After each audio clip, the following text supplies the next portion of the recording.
Ito kasabay ng pagunita sa Semana Santa 2026. Simula na rin po ng pabasa season, mga kapatid. Ayan, at para naman po saksihan natin, Mama Chicks, ang pagpapatuloy po ng kinalakihan nating tradisyon, lumayo po sila Laila sa Pateros. Bumalik sila. Yes, ngayong Monday morning, Mama Laila. Good morning, kapatid. Kamusta ang unang araw ng pabasa dyan? Magandang umaga sa inyo. Kumusta naman kayo sa studio?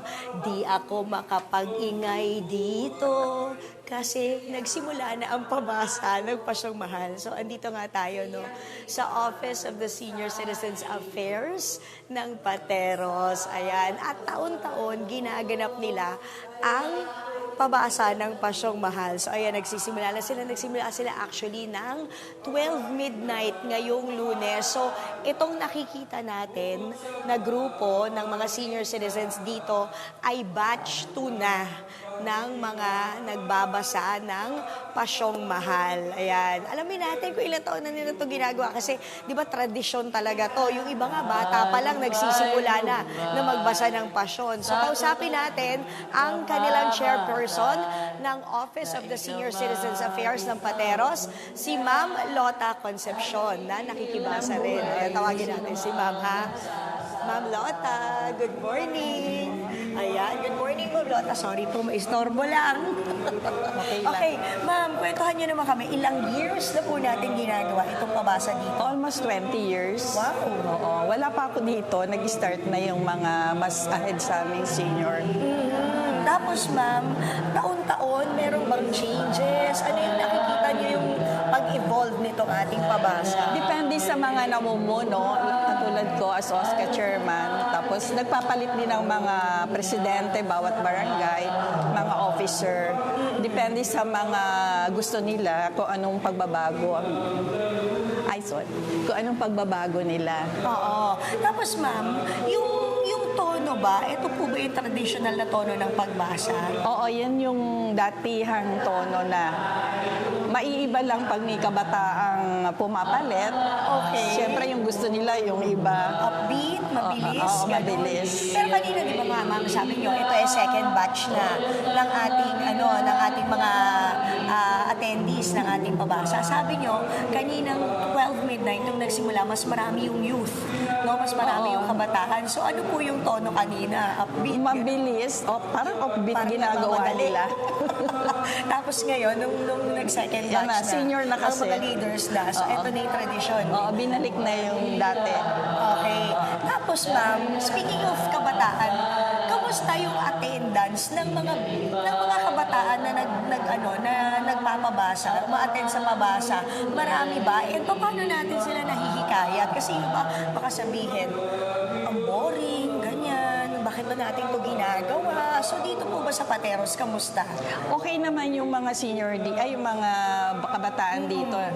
At saka siguro, nag-enjoy din namang makisama dito sa pabasa.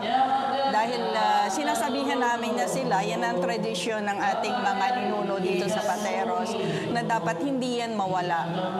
Kaya per generation dapat nasa atin yan. Kasi yan ang nagdadala sa atin sa pagkakaisa sa isang komunidad at lumalakas ang ating pananampalataya sa Panginoong Diyos. Tsaka tama yun kasi dapat talaga ipinapasa natin yan sa mga mas bata para hindi mamatay, lalo na yung tono. To keep that traditional tone alive, di ba? Ito, katulad nitong naririnig ninyong tono ngayon. Yan yung lumang tono. Okay, Ma'am. Kamusta naman tayo? Dahil alam natin na nagtaas na mga bilihin. Baka sakali lang. Meron po ba tayong na-encounter na challenge? Katulad ng yung iba dati mas marami. Ngayon, konti na lang kasi nga medyo nahihirapan na sila sa pamasahe o kaya naman pagdating sa pagkain, tipid-tipid tayo. Ganon. Paano po ba?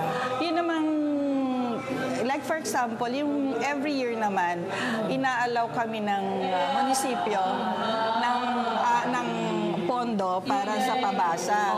Tapos, before 2 weeks, weeks, nag-uusap-usap na yung mga officer regarding sa pabasa kung paano gagawin. Tapos every hour, meron silang mga schedule kung ano yung lulutuin nila para may pagkain ng mga nagbabasa. Ayun. So, 2 weeks preparation pala to. Ayan. May mga bagong dating. Good morning po. Ayan. Yes. Siguro. Mga usually, ilan po yung attendees natin?